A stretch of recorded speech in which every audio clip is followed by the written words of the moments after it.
Guns are just taken apart. And so the morning of December 7th, that's the way we were. And most of the ships were in the same situation because that was the rules of the engagement that they had at that time. Peacetime engagement in a wartime atmosphere. Pearl Harbor was quite a sight to start with. There were a lot of destroyers, a lot of cruisers, 8 battleships, and it's something you don't see every day. Donald Stratton was on the USS Arizona. I made seaman first class, and we had worked on the boats, shore boats and stuff like that. We were scraping and painting a lot because the seawater was a lot of rust and stuff that had to be cleaned up, worked on. Quartermaster Third Class Lou Conter had joined the Navy in 1939. He was on the deck of the Arizona when the first Japanese planes came over. Sunday morning, went on watch at 7:45, and 5 minutes to 8, all hell broke loose. You see the Japanese planes coming in. Some sailors were on the bow of the ship pointed toward Ford Island. Don Stratton heard fellow crew members on the Arizona shouting. I seen the bombs drop on Ford Island, and about that time I seen the Japanese insignia on the wings, and uh-oh, what's going on here? I was already at my battle station, and we had 50 rounds of ammunition behind every anti-aircraft gun and on the boat deck, and they had to break some of the locks, get some of the ammo to the guns, and they ran out of ammo, and our gunnery officer in the Sky Control platform, he went to get some more, and we never did see him again. We were firing at the high altitude bombers, and we could see our bursts that were short, not doing any good. I think we hit 1 or 2. We were being dive bombed and strafed by planes, and you could see the pilots and everything. At 9 minutes after 8, one of the bombers came over the Lucky Bomb. And then the big bomb hit the number 2 turret. Dropped it from maybe 10,000 feet. And went right into 1,000,000 rounds of ammunition and fuel oil and aviation gasoline. It went in there and exploded. That's what exploded. It blew 110 foot of the ship clear off. And everything from the mainmast forward was on fire.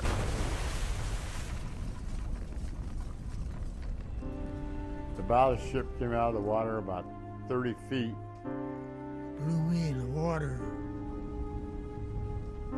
Where the fireball went off, and it went about 500 or 600 feet in the air and just engulfed us up there in the Sky Control platform. As the Arizona began to burn and sink into Pearl Harbor, Stratton and several other sailors found themselves trapped here at their anti-aircraft gun platform located 1 deck above the bridge of the now mortally wounded battleship. One of the sailors jumped up and opened the hatch and jumped out, and then we never did see him again. And I guess I tried to close the hatch with my left side, and that's where I got most of my burns, but there wasn't nothing you could do about it, but trying to, self-preservation was about it. 70% of Donald Stratton's body was severely burned. To this day, he can leave no discernible fingerprints. That Stratton was able to find his way off the Arizona and onto the adjacent repair ship USS Vestal was a miracle in itself. I seen a gentleman on the Vestal, on the aft part of the Vestal, and we got his attention and hollered and whatever, and he seen us over there, and he threw us a heaving line, which was a small line with a monkey's fist on the end, and he tied a heavier line on, and we pulled that across to the Arizona and tied it off, and we proceeded to go hand over hand across that line to the Vestal. With 6 of us, we went across that line. Commander Fruquist said abandon ship. Francis Riley of Iowa was aboard the USS Vestal that morning. Seeing the Arizona blowing up, I knew it wasn't fun. Riley was a signalman aboard the ship. The Vestal was moored alongside the Arizona on December 6, 1941, prepping the battleship for some needed work. Our ship worked on engines and on ships like that. Anything that had wrong with them, we repaired. Then I seen all the planes coming up down the Arizona, and from stern to bow and coming across in front of our bow. My ship was a lot smaller than the Arizona, so we had the Arizona stuck out on both sides, in bow and stern from us. When the first Jap come over our ship, he's open cockpit, and he kind of smiled or waved at me and went on his way. But they didn't ever shoot at me. I was kind of glad of that. The explosion on the Arizona ignited fires on the Vestal. The repair ship had also been hit by Japanese bombs. So much noise going on at the time that it's just a lot of racket. I was supposed to have a gun to shoot at, but our ammunition and everything was all locked up at the time, so we never did fire at the Japs. Vestal crewmen threw ropes to those on the Arizona, lifelines for sailors such as Donald Stratton. It was terrible. Everybody was hurt. Nobody got scared or ran or anything. You just stayed there and did what you're doing. Just moments after one of the officers on the Vestal called out to abandon ship, the ship's captain, Casson Young, reversed the order and told his men to remain on board and fight to save the Vestal. Captain Young received the Medal of Honor for his heroic actions. He got killed on Guadalcanal later on. The Vestal was eventually guided to safety by a tugboat, the USS Haga. The Vestal's mooring remains visible in Pearl Harbor today, just feet away from the Arizona Memorial. I was saying how stupid they'd attack us like that. Well, they were. I think that was the dumbest thing that I thought they could ever do, was attack us out in Pearl Harbor. Luke Cotter was 20 when he escaped the burning wreckage of the USS Arizona. He tried to save as many crewmen as he could. We picked up people out of the water and parts and got them over there at the docks and the hospital ship. And we fought the fire till Tuesday night because it was burning like mad. They were pulling bodies out of the water. Ray Harry was another one of those who spent the rest of December 7th retrieving bodies from Pearl Harbor. Quite a few. We kept busy 12, 14 hours a day, 15, 16 hours a day for the next 3 weeks. And it was the best thing for you. You didn't get a chance to think too much about yourself or what happened. You were taking care of other people and helping. And the ones we took to the hospital, a lot of us tried to get over there to see them. Luke Cotter's family in Colorado received a telegram 2 weeks after the devastation at Pearl Harbor and the sinking of the Arizona. It said their son was missing in action. That was followed up on January 6, 1942, with another Western Union, informing Cotter's mother that her son had been identified and survived. Unfortunately for other families, cables were received where the end result was not as comforting.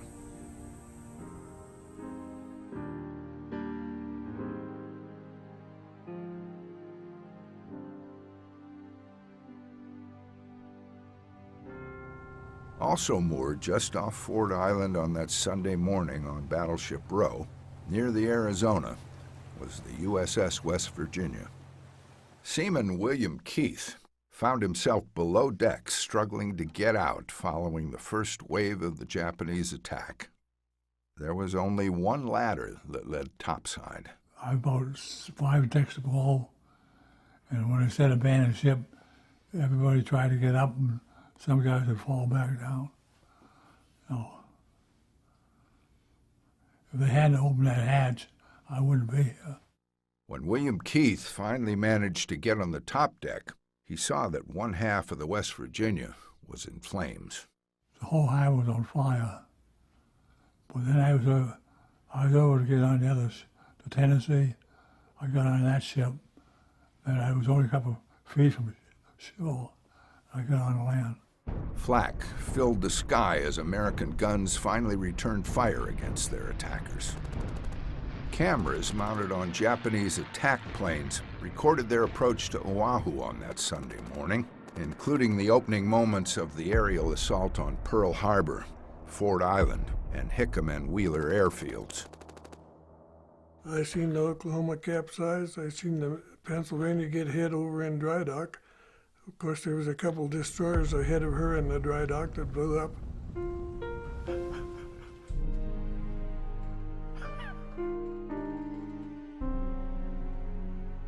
I think we knew he was at Pearl Harbor, but we didn't talk about it. We didn't ask him questions.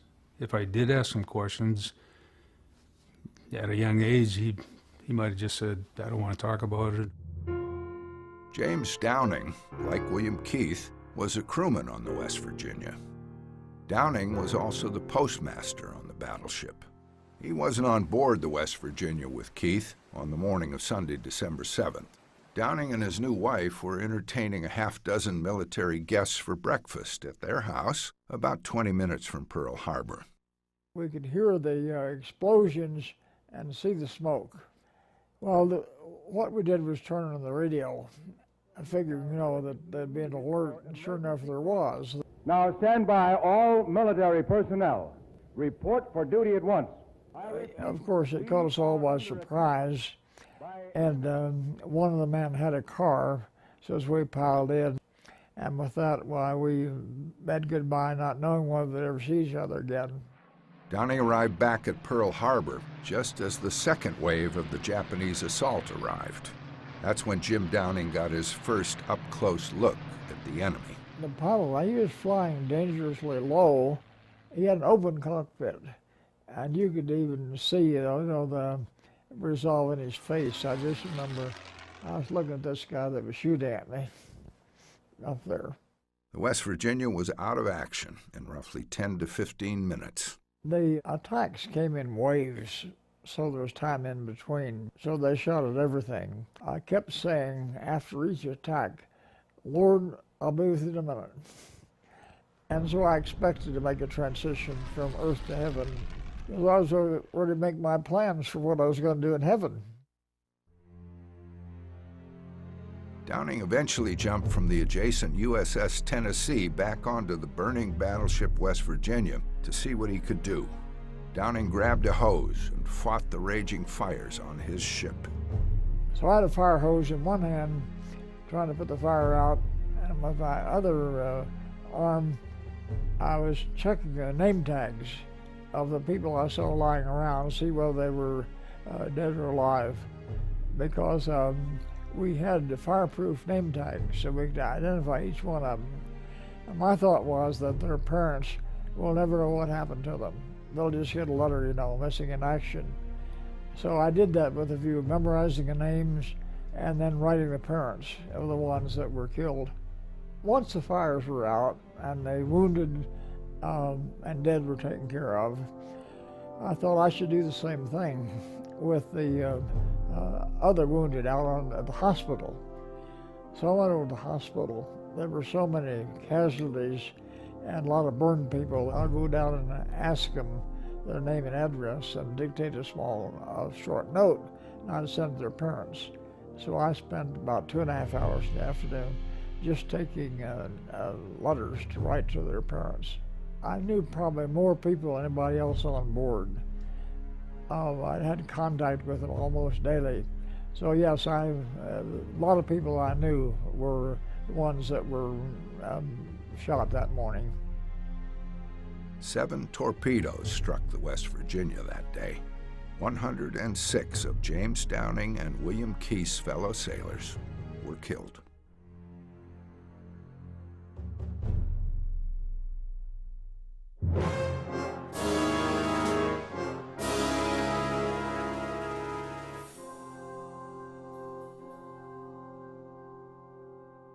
Boatswain's mate second class John Anderson joined the Navy in 1937, along with his twin brother Delbert.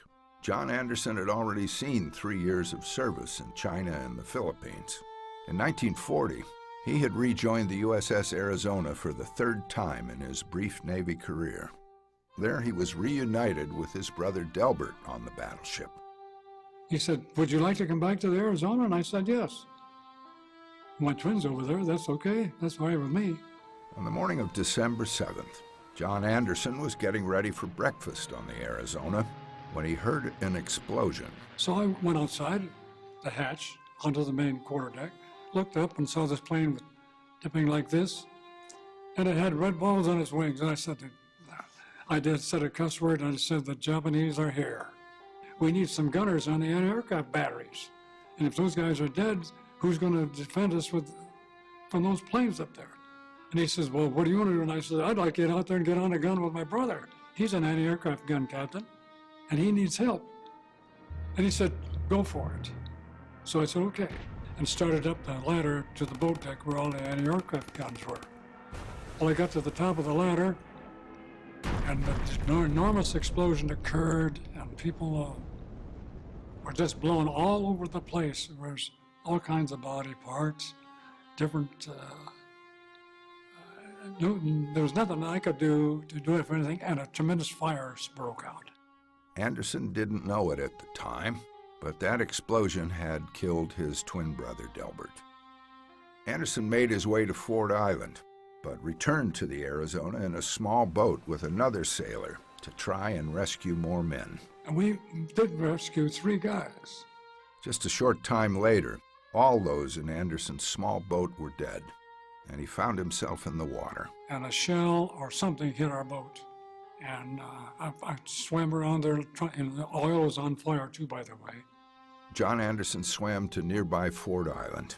I ran up to the runway, which is on Ford Island, not too far from the beach. And there was a tree, and several trees there, and one of them had a 19.3 Springfield rifle and 2 bandoliers of ammunition hanging over the limb there. I thought, my God, this is what's saving me. I've got myself a rifle and 2 bandoliers of ammunition, and that's about 215 rounds, and I'm going to be able to do some good. It wasn't until near the end of the war that John Anderson discovered what really happened to his twin brother Delbert on December 7th. Found out that there was a gunner that was on the boat deck who had charge of all those guns up there, and my brother was under his command. And he said that he saw, he put out a brief that he saw Anderson knocked down by gunfire. He was a gun captain on a gun. And then when the explosion occurred, the gunner got blown overboard. So he didn't know what happened, other than most people up there were burned to death or blown to pieces. So they never did find my brother's body.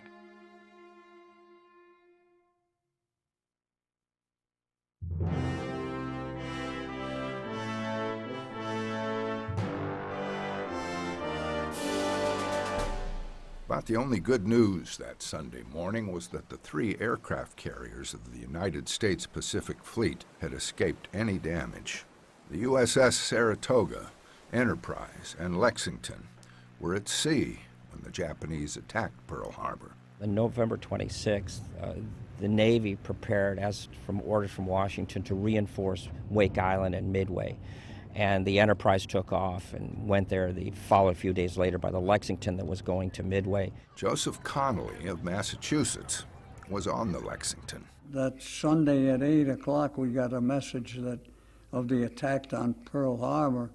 So we immediately put the Marine planes down in the hangar deck and armed our planes and started searching for the Japanese force. But nobody knew where they came from. Connolly and the Lexington returned to Pearl Harbor several days later. We went back in Pearl the following Friday, I think it was, and we couldn't believe the damage when we saw it, that all those ships that had been alive when we left, they were all sunk in a terrible mess.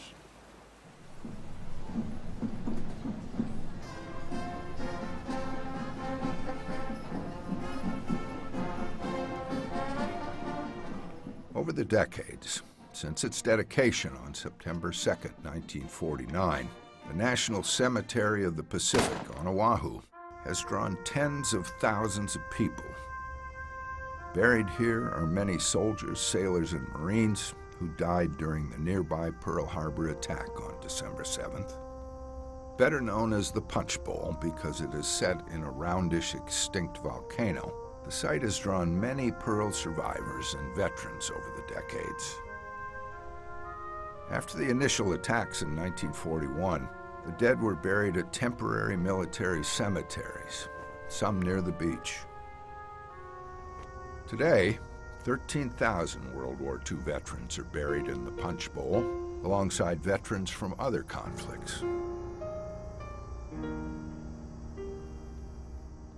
Well, it brings back memories of mostly of the people I know, but it's hard to explain. Some will never be identified, known only to God. They talk about the heroes, the heroes or the dead ones.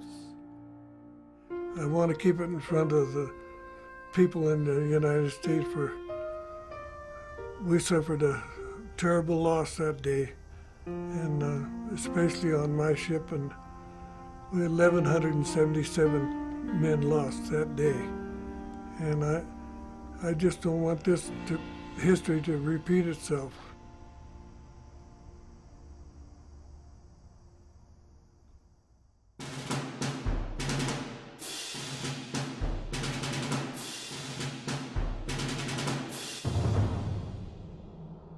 For pilot Mitsuo Fuchida, who led the Japanese planes on their mission to Hawaii on December 7th, the successful attack and crippling blow at Pearl Harbor was short-lived.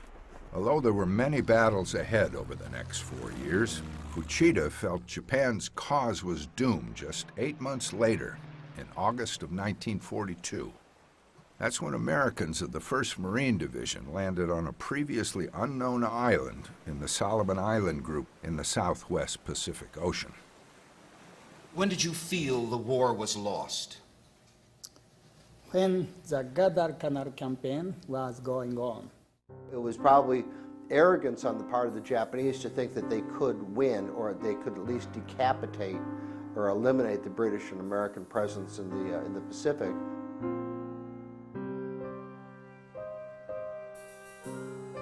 On December 7th, 1966, Mitsuo Fuchida returned to Pearl Harbor, 25 years to the day that he led the aerial attack against the American Pacific Fleet. Fuchida visited the Arizona Memorial, which had been dedicated 4 years earlier in 1962. Fuchida had long since reconciled with his past and was welcomed back to Pearl Harbor in 1966 as a Japanese soldier who had done what his own country had asked of him on that Sunday in 1941.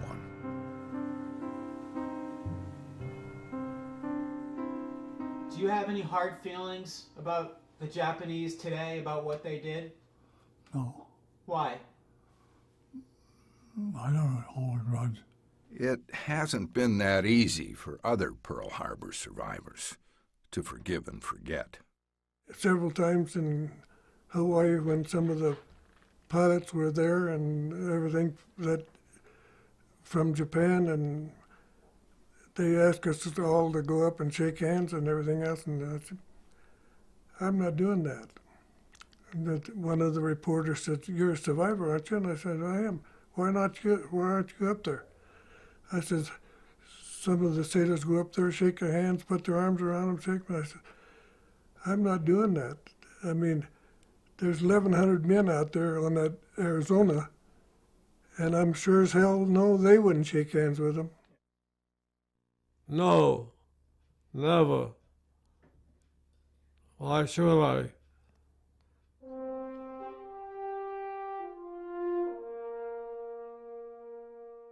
Construction on a memorial to the Arizona crew and all those Americans who died on December 7, 1941, began in the late 1950s.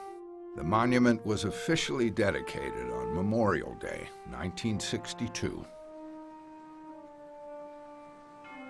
The 184-foot-long span straddles the sunken battleship without actually touching the hull. Today, the Arizona Memorial draws some 2 million visitors a year.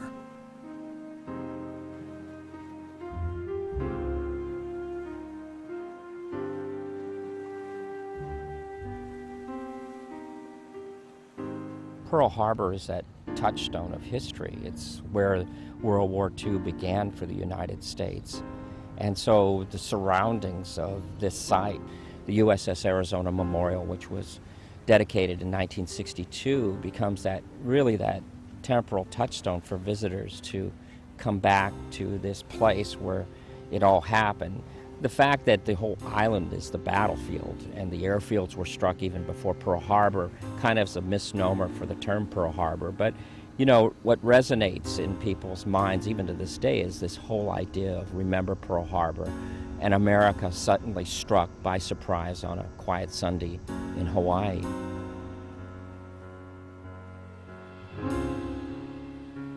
The nearby battleship Missouri attracts hundreds of thousands of visitors from all over the world as well. Those who come to the Arizona Memorial today spend part of their visit in front of a wall in the memorial's shrine room. Here are the names of those 1,177 who lost their lives on December 7th, 1941. The sailors and Marines that Don Stratton, Lou Conter, and Ray Harry recognize as their fellow crewmen, and for John Anderson as his twin brother. Returning to this spot just off Ford Island remains difficult, even today, for the survivors of the battleship. Seeing oil still rising from the Arizona's hull makes the homecoming even more uncomfortable. It's as if the battleship still bleeds from her fatal wounds. Too hard to walk aboard that ship. For those several crewmen of the Arizona still with us, there is now the question of whether to once again join their fellow sailors on the great battleship.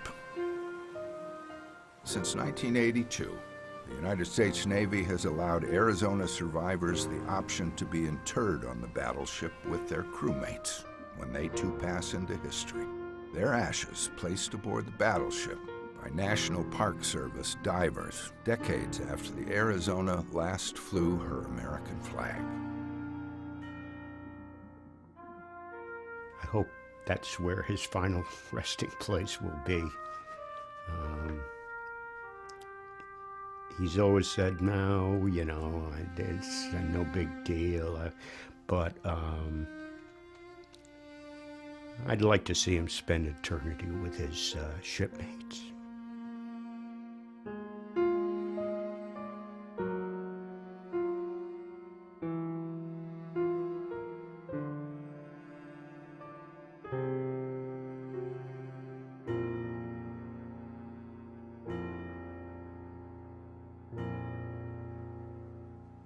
It's almost impossible to stand on the Arizona Memorial today and not feel the presence of those souls who still call this ship home.